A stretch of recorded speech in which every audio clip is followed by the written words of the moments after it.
하나님께서는 모세를 통해서 가나안에 들어가게 될 이스라엘 백성들에게 몇 번의 당부와 권면 그리고 경고를 통해서 안전장치를 하십니다. 가나안 땅에 들어가게 되었을 때 무엇을 주의해야 되고 어떻게 하나님이 하신 말씀을 기억하기 위해서 노력해야 하는지를, 하나님의 언약의 백성으로서 하나님이 그들에게 어떤 삶을 요구하시는지를 거듭 말씀하시면서 그들에게 신신당부를 하셨죠. 그럼에도 불구하고 하나님의 종 모세가 여호수아와 함께 이제 마지막으로 하나님께로부터 듣게 되는 말씀은 이스라엘에 대한 비극적인 그런 일이었습니다. 14절을 보십시오. 그리고 여호와께서 모세에게 말씀하셨다. 보라, 너의 죽을 날들이 가까웠다. 너는 여호수아를 부르라. 그리고 너희는 회막 안에 스스로 서라. 내가 그에게 명령할 것이다. 그리고 모세와 여호수아가 갔다. 그리고 그들이 회막 안에 섰다. 이렇게 기록이 되어 있습니다. 회막은 만남의 천막이라는 의미인데 이스라엘 백성들이 광야에서 생활할 때 그리고 가나안에 정착한 이후에도 솔로몬의 성전이 지어지기 전까지 그들의 중앙 성소로 사용되던 이 장소를 가리킵니다. 이곳에서 이스라엘 민족들이 중요한 문제를 공포하기도 하고 중요한 안건들을 모여서 회의하고 결정하기도 했던 그런 곳입니다. 이 회막은 달리 증거막, 범막, 여호와의 전, 성막 등의 각각 다른 이름으로도 불리워졌습니다. 하나님께서는 그곳에 친히 임재하셔서 하나님의 신현을 나타내기도 하셨죠. 그런데 하나님께서 이 회막으로 지금 모세와 여호수아를 함께 부르셨습니다. 그리고 그 시기는 이제 모세가 죽을 시기가 매우 임박한 시점이었습니다. 죽을 시점. 모든 하나님의 사람들의 생명을 거두어 가시는 시점은 누가 정하는 겁니까? 우리가 정하나요? 우리의 건강 상태에 따라서 우리가 더 오래 살 사람은 더 오래 살고 빨리 죽을 사람 빨리 죽고 우리가 결정하는 게 아니죠. 오직 하나님에 의해서 우리의 죽는 날이, 우리의 생명을 하나님이 거두시는 날이 정해지는 것입니다. 인간은 그 하나님의 뜻에 의해서 부르심을 받게 되어 있는 것이죠. 가나안에 들어가고 싶어도, 더 살고 싶어도 하나님께서 우리 생명을 취하신다면 우리는 그 부르심에 응할 수밖에 없는 것입니다. 하나님의 종 모세도 예외가 아니었죠. 하나님께서 모세와 여호수아를 부르셨고 그들은 이제 회막으로 나아가서 하나님 앞에 섰습니다. 하나님은 이제 그들에게 명을 내리고자 하셨습니다. 그러니까 지금까지 이스라엘을 이끌어온 지도자와 그리고 새로운 땅에서 새로운 시대를 열어가야 될 지도자, 하나님이 그 둘을 부르셔서 무엇인가 매우 중요한 말씀을, 하나님의 뜻을 그들에게 전하고자 하신 것을 보게 됩니다. 이어지는 15절을 보십시오. 그리고 여호와께서 장막에 구름 기둥 가운데 나타나셨다. 그리고 구름 기둥이 장막문에 섰다. 이렇게 기록이 되어 있습니다. 구름 기둥의 모습으로 장막 위에 현현하신 하나님의 임재를 묘사하고 있습니다. 그 구름 기둥이 장막 문 위에 서 있었단 말이죠. 70인역에는 하나님께서 구름 속에서 내려오셔서 장막문의 정문에 멈추셨다 이렇게 번역이 되어 있습니다. 어찌됐든 하나님께서는 구름의 모습으로 종종 구약에서 그렇게 하셨듯이 구름의 모습으로 자신을 나타내셨고 하나님의 영광과 위엄을 보이셨습니다. 모세에게 언제나 이같이 현현하셔서 사람이 그 친구에게 말하듯이 이렇게 말씀해 오시던 하나님께서 이제는 모세뿐만 아니라 이스라엘의 다음 지도자 여호수아에게도 그렇게 하나님 자신을 나타내셨습니다. 이는 이제 모세로부터 이스라엘의 지도자의 권한과 그 직무가 여호수아에게로 옮겨지는 것이 하나님의 뜻이고 하나님께서 그렇게 되어지도록 허락하셨다는 것을 나타내는 가시적인 의미가 되는 것입니다. 그래서 전에는 하나님이 모세만 불러서 말씀하시다가 여호수아까지 불러서 이제 모세는 곧 데려가실 것이고 모세를 통해 내가 오늘까지 이스라엘에게 얘기했듯이 이제는 눈의 아들 여호수아 그를 통해서 내가 너희들에게 얘기할 거다라는 것을 상징적으로 보여주시는 거죠.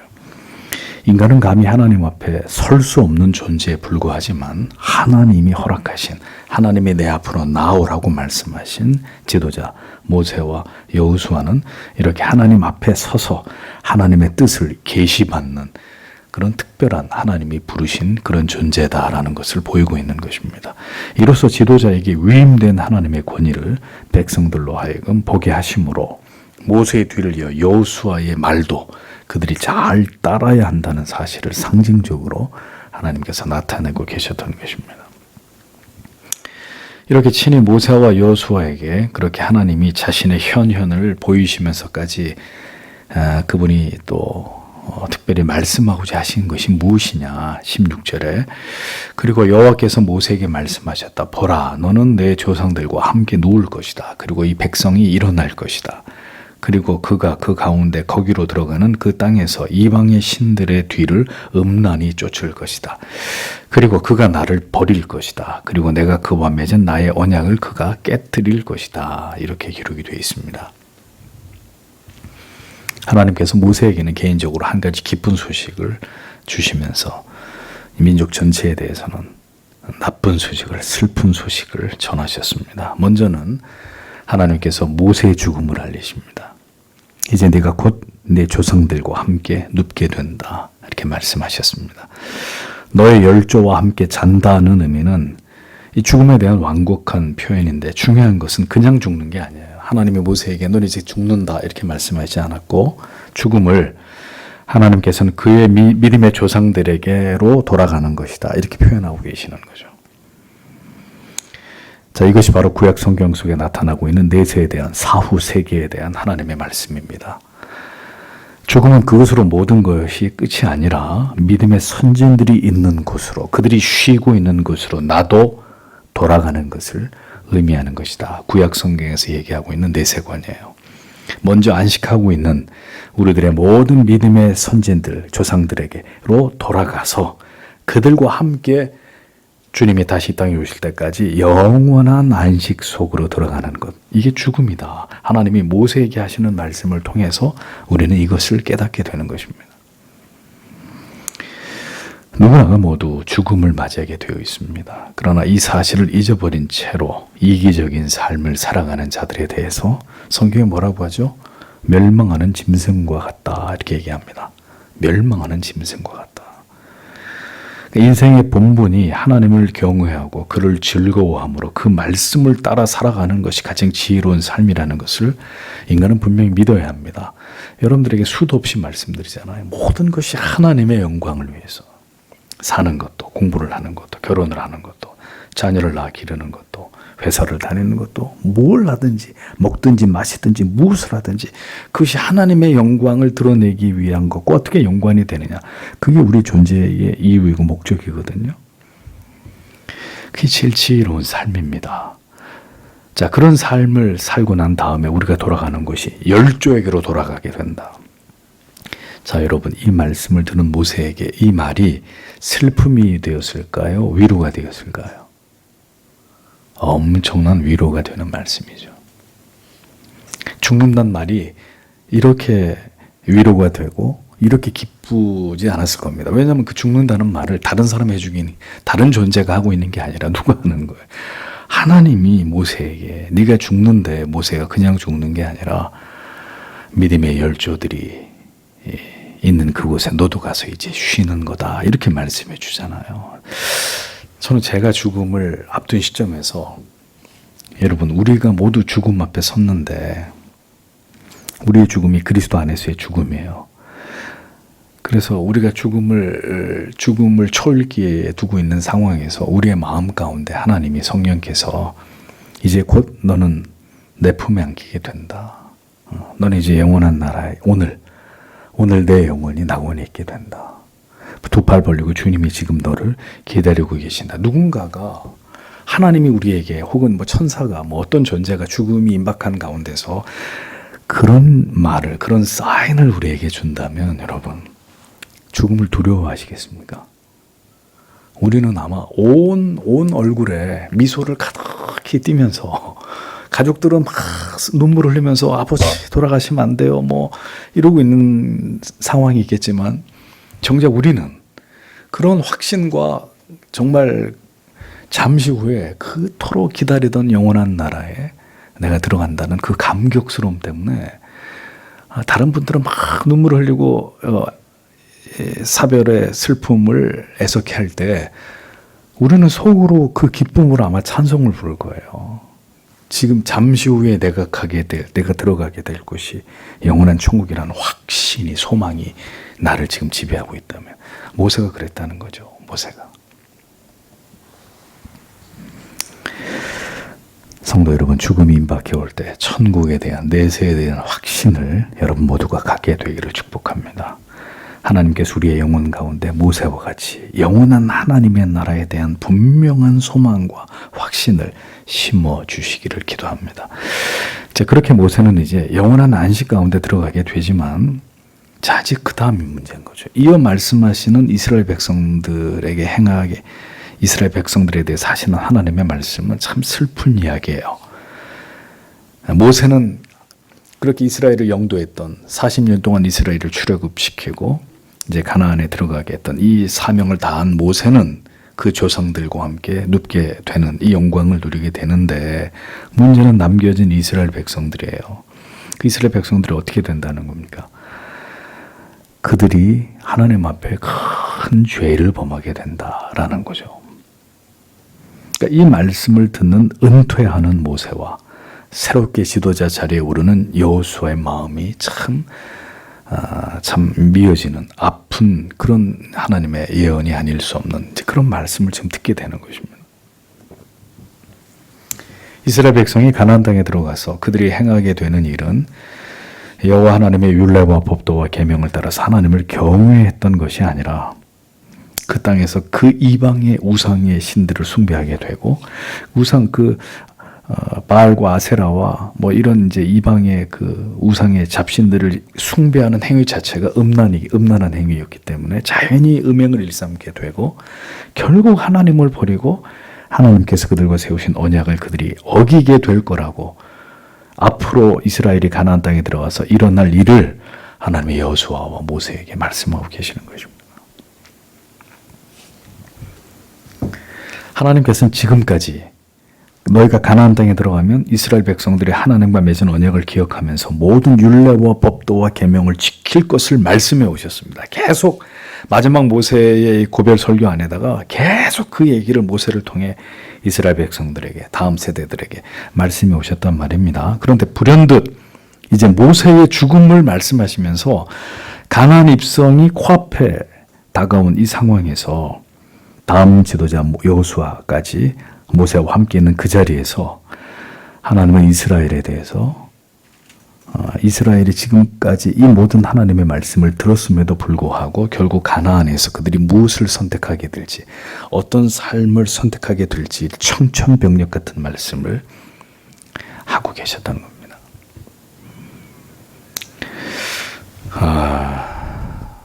우리는 예수를 잘 믿고 천국 가는데 하나님이 우리의 죽음 앞에서, 그러나 너희 자녀들은 나를 버릴 것이다, 나를 버리고 배도하게 된다, 세상을 사랑해서 세상을 향해서 다 뿔뿔이 흩어지게 된다. 우리는 천국에 가서 기쁘겠지만 우리의 자손들이 그렇게 된다는 얘기를 듣게 됐을 때 여러분 기분이 어떠하시겠습니까? 모세와 여호수아가 지금 이 말씀을 듣고 있었던 것입니다. 이스라엘 백성들이 가나안에 들어가면 결국 나를 버리고 가나안의 우상을 숭배하고 우상을 숭배하는 행위로서 음행을 저지르게 되고, 결국 하나님이 세운 모든 언약을 그들이 파괴하게 될 것이라고 이 말씀을 하나님께서 전하고 계셨다는 겁니다. 자, 우리는 이것을 통해서 하나님께서 이스라엘이 어떻게 행할 것을 다 아시면서도 또 한편 그런데도 반드시 그들이 지켜야 될 바에 대해서 하나님이 지금까지 말씀해 오셨다라는 것을 보게 됩니다. 왜 그럼 하나님이 그렇게 하셨느냐? 여기서 이제 우리에게 지울 수 없는 의문이 생길 수밖에 없는 거죠.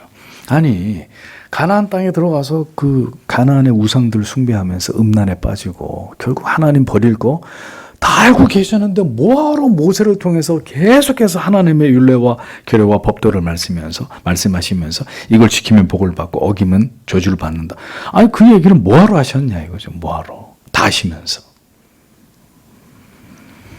성경의 이러한 말씀을 올바로 이해하기 위해서는 깊은 사유가 필요합니다. 자, 보십시오. 인간의 모든 연약과 강팍과 그 어리석음을 아시면서도 하나님께서는 그들에게 하나님의 뜻을 전하셨습니다. 아들을 믿지 않고 이 땅에 보내신 하나님의 아들을 믿지 않고 그를 기어이 십자가에 달아 죽게 하실 것을 아셨음에도 하나님과 독생성자 예수 그리스도께서 어떻게 하셨어요? 하나님 아들을 보내셨고 아들은 아버지의 뜻에 순종해서 인간의 몸을 입고 이 땅에 오셨죠. 자, 더 거슬러 올라가 볼까요?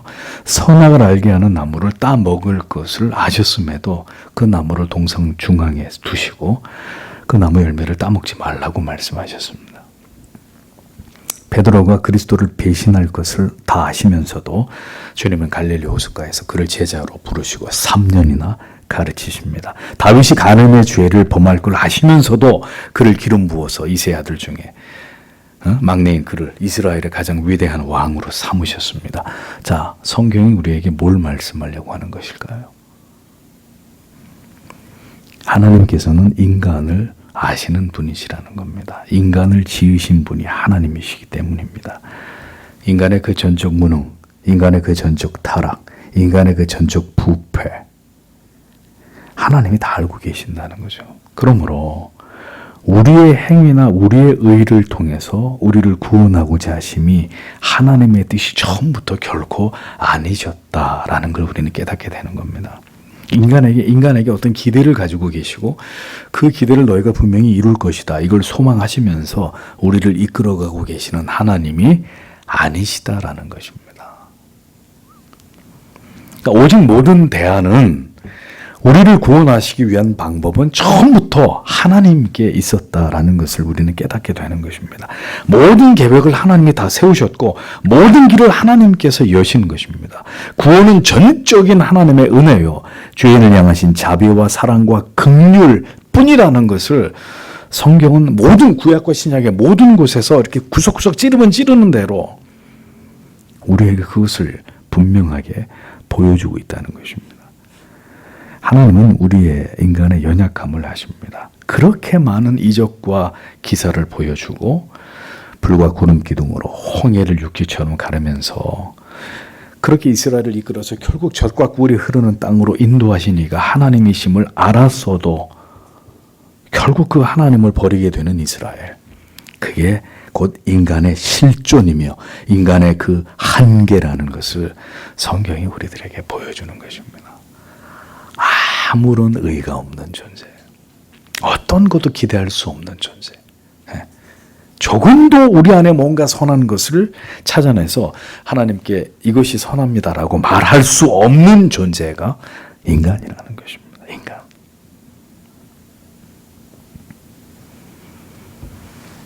그러한 존재들에게 하나님은 아들을 통해서 전적인 은혜로 우리에게 구원의 길을 열어주신 것뿐입니다.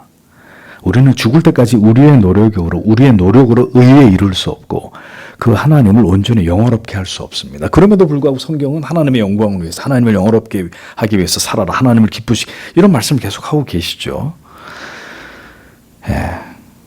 그러니까 진리의 가르침을 따라 하나님의 영광을 위해서 그것을 목표하고 방향을 정해서 그렇게 살기 위해 매일 몸부림칠 뿐인 것이지 우리가 하나님께 영광을 돌리는 온전한 존재가 될 수는 없는 거라는 얘기죠. 그냥 그것이 인간이 존재해야 되는 목적이기 때문에 오늘도 불완전하고 죄를 짓고 연약하지만 그럼에도 불구하고 하나님의 영광을 위해서 살아야 된다라는 그 방향을 정하고 그렇게 살기 위해 매일 몸부림칠 뿐인 것입니다. 그리고 쓰러진 그 자리에서 다시 그리스도를 올려다보면서 우리의 죄를 용서해 주시기를 참회할 뿐인 그렇게 살아갈 수밖에 없는 존재가 인간에 지나지 않다는 것입니다. 17절을 보십시오. 그리고 그날에 나의 분노가 그에게 타오를 것이다. 그리고 내가 그들을 버릴 것이다. 그리고 내가 그들로부터 내 얼굴을 숨길 것이다. 그리고 그가 삼킴을 당할 것이다. 그리고 많은 재앙들과 환난들이 그에게 임할 것이다. 그러면 그날에 그들이 말할 것이다. 내 가운데 내 하나님이 없기 때문에 이 재앙들이 나에게 임한 것이 아닌가. 이렇게 기록이 되어 있습니다.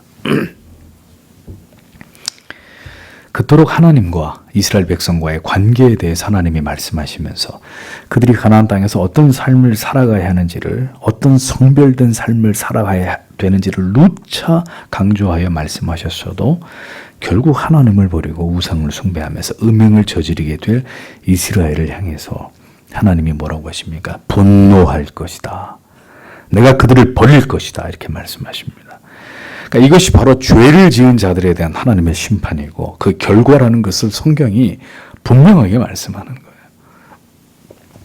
하나님의 뜻을 어길 때 순리대로 하지 않고 인간의 고집과 어리석은 생각대로 하나님을 떠나서 살면 반드시 하나님의 진노와 심판을 피할 수 없다는 것이 하나님의 공의다라는 걸 보여주시는 거예요.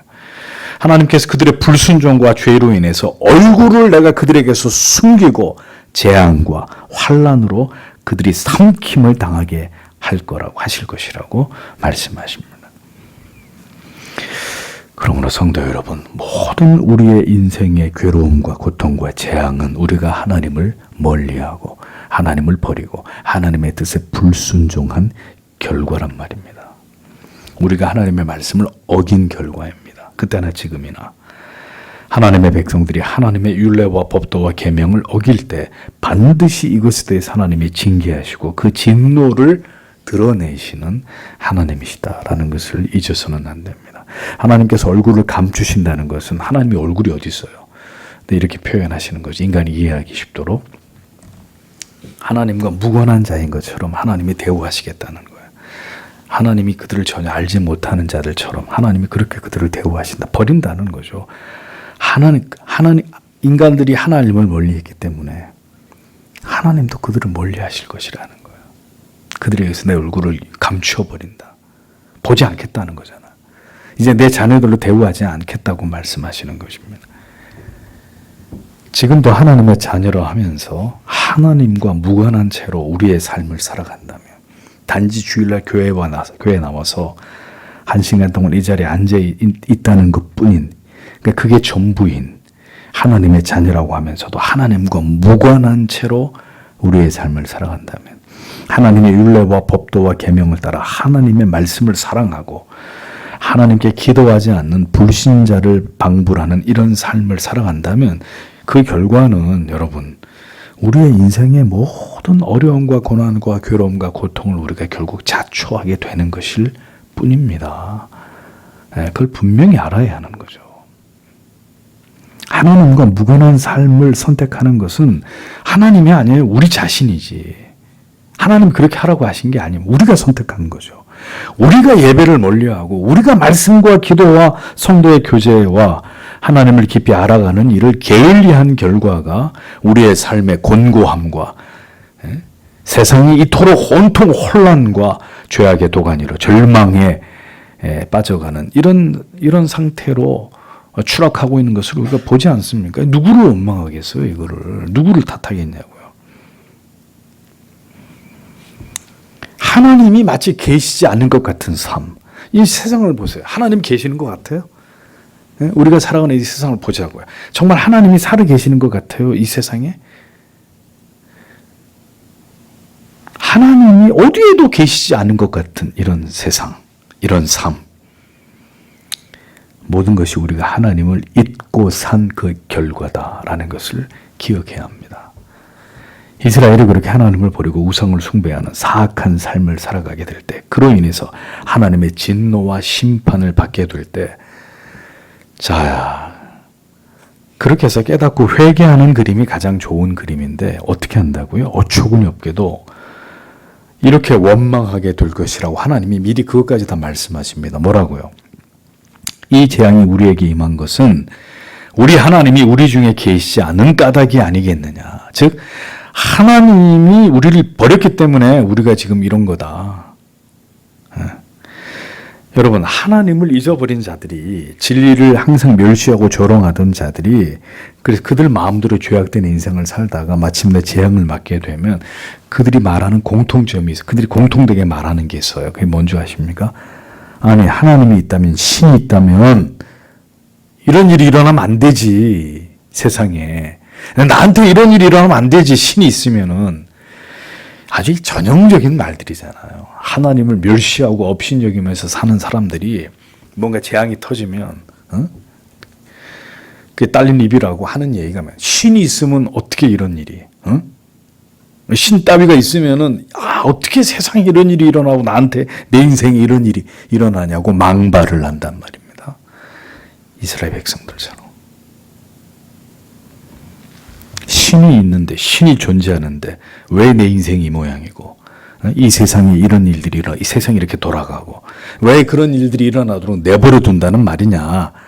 자기 자신들이 강팍하고 사악한 삶을 살아왔고 그 결과로 하나님의 공의 심판을 당하면서도 그들은 하나님을 원망하는 거예요. 신을 원망하는 거죠. 그게 어리석은 인간들이 하는 짓이란 말입니다. 신이 우리를 버렸기 때문에, 신이 존재하지 않으니까 이런 일들이 일어나는 거야. 그러니까 나는 신을 안 믿어. 신이 어디 있어? 이런 반응을 보인다는 거죠. 그런데 여러분 잘 생각해 보세요.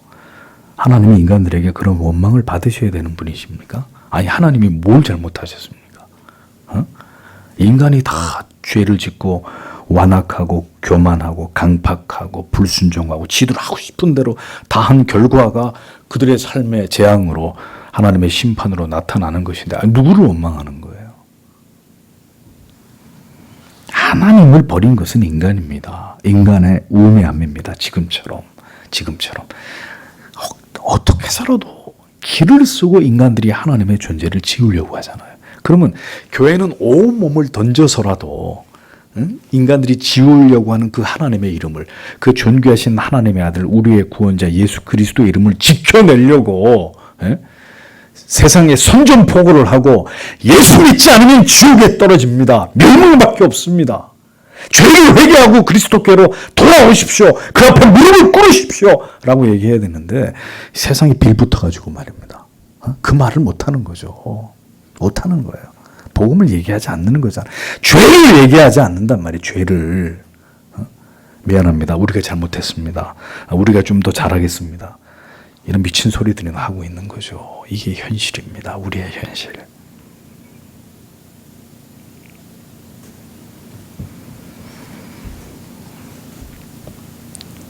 그런 인간은 스스로 자멸의 길을 가게 되는 것입니다. 교회도 그것을 막아설 힘이 없고 끝나는 거죠. 다 같이 멸망하는 거예요. 하나님을 버린 인간이, 이 인류가, 이 세상이 선택한 길은 번영과 형통의 길이 아닙니다. 스스로 자멸의 길, 패망의 길, 공멸의 길로 행하는 것입니다. 세상을 보세요, 성도 여러분. 눈을 들고 이 세상에서 벌어지는 모든 일들을 보세요. 예? 이 구정물 같은 모든 걸 보시란 말입니다. 하나님을 버린 결과물들을 두 눈 똑똑히 뜨고 우리가 보는 거예요. 고통 속에서요.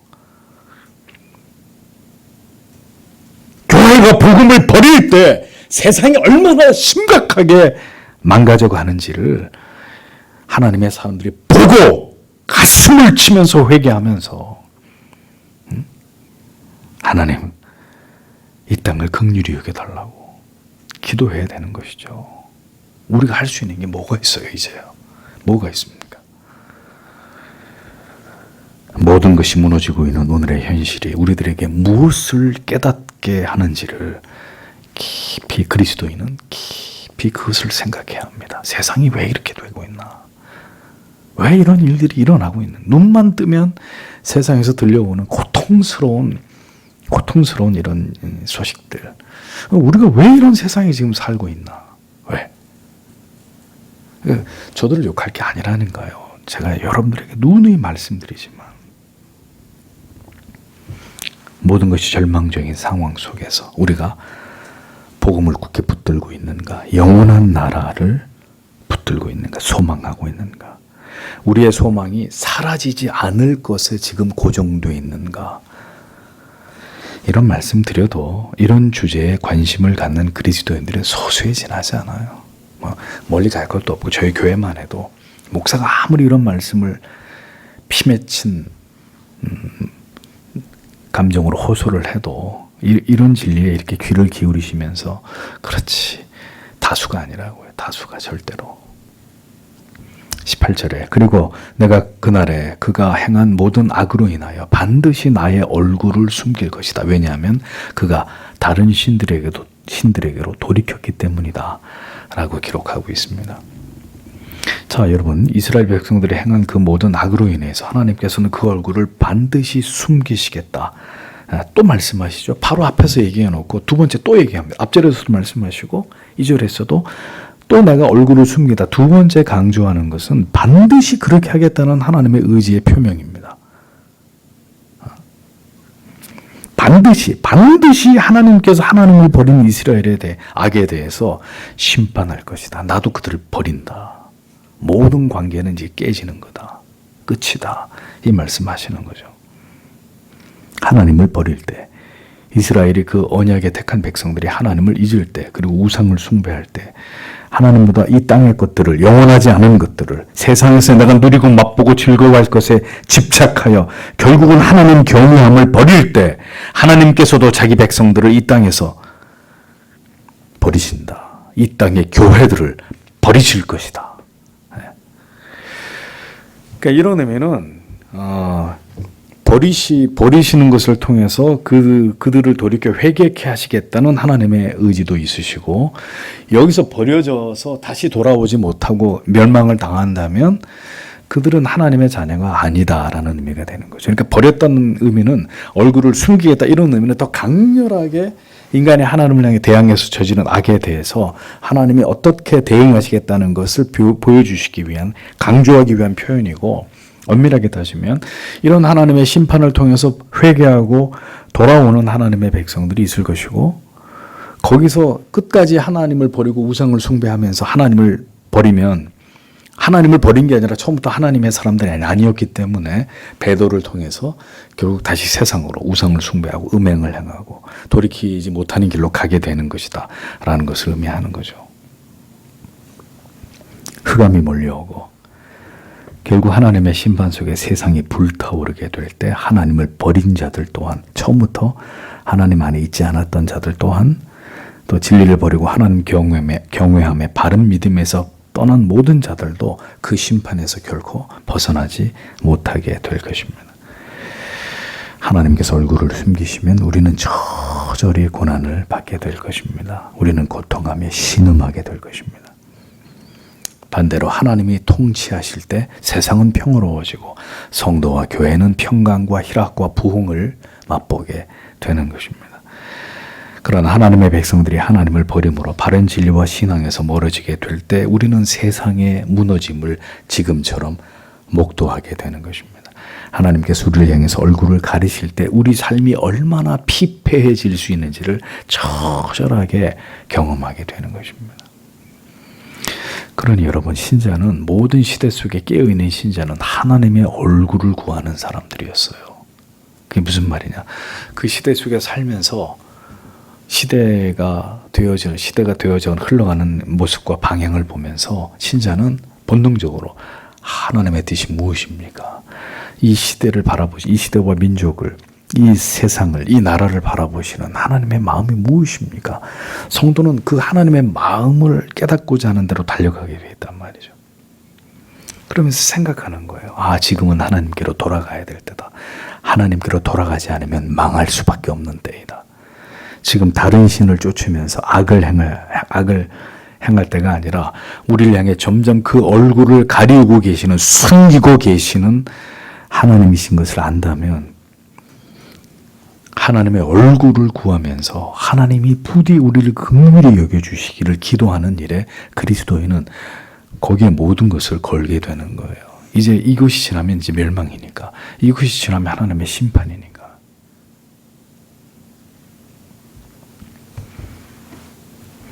그래서 성도 여러분, 지금이 바로 그런 상황입니다.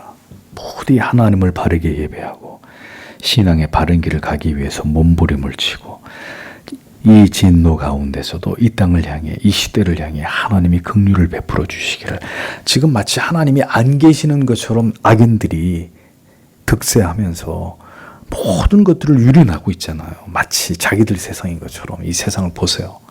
이 시대를 한번 보시란 말입니다. 처처해서 악인들이 득세하고 자기들의 세상인 것처럼 마음대로 주무르고 있잖아요, 세상을. 마치 하나님이 안 계시는 것처럼. 그게 뭡니까? 하나님이 얼굴을 가리우시는 거예요. 니들 마음대로 하라는 거죠. 마음대로. 하나님은 심판의 칼을 달고 계시는 거고. 그런 시대잖아요, 지금.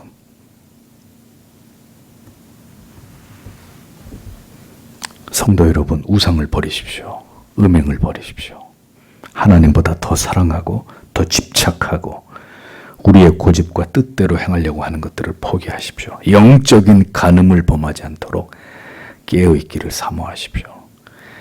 세상이 모든 화려하고 아름다운 유혹거리들로 성도의 영혼을 미혹하고 있는 시대입니다. 큰 배도가 곧 일어날 것이고 진리를 버린 자들에게는 지엄한 하나님의 심판이 뒤따르게 될 것입니다. 이 약한 바벨론과 함께 멸망하게 되는 최후가 하나님을 버린 자들에게 반드시 임하게 될 것입니다. 결국 하나님의 언약 밖의 백성들은 이렇게 하나님을 버리고 우상과 쾌락과 세상을 사랑하게 되어 있습니다. 그러니 우리가 진정한 신자라면 이 마지막 때에 무엇을 경계하고 무엇을 간절히 붙들지 않으면 안 되는지를 생각해야만 합니다. 우리의 모든 연약함을 아시고 우리의 죄악됨을 아시고 그걸 모르시고 하나님이 우리를 부르신 게 아니라 그것을 다 아시고 우리를 부르셨습니다.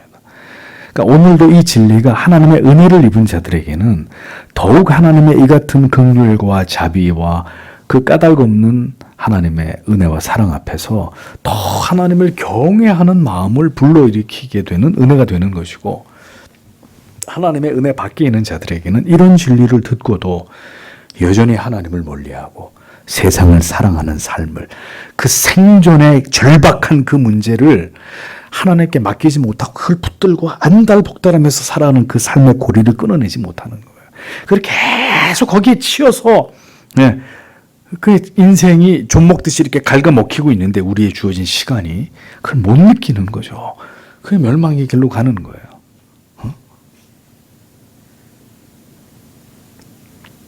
그 비참한 결말을 피할 수 없는 그 길로 계속해서 이렇게 내려가는 거죠.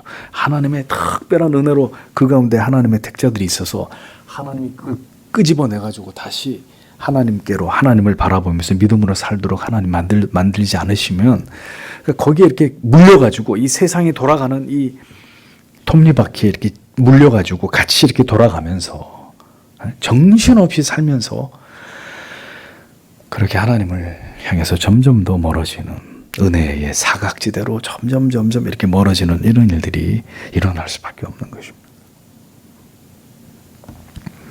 양같이 고집스럽게 억척스럽게 어리석은 길로 행하고자 함을 하나님이 막아주시고 이 약한 시대 속에서 이스라엘이 행한 그 사악함을 답습하지 않고 전심으로 하나님을 찾고 하나님을 구하는 그 하나님의 얼굴을 구하는 하나님의 사람들이 되어야 합니다. 이 말씀을 들으면서 우리는 그 반대를 생각해야 하는 거죠.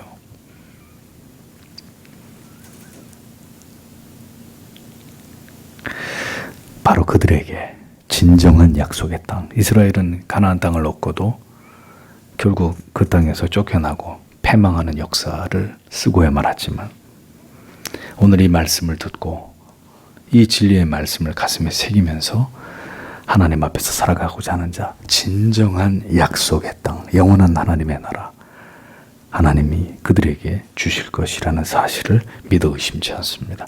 하나님을 잃어버린 시대 속에서 더 간절히 하나님을 찾는 이런 하나님의 은혜의 말씀을 들을 때 우리의 영혼의 본능이 깨어나면서 더 하나님을 간절히 찾는 우리들이 되기를 오늘도 하나님 앞에 간절히 기도하시고 돌아가시길 바랍니다. 기도하겠습니다.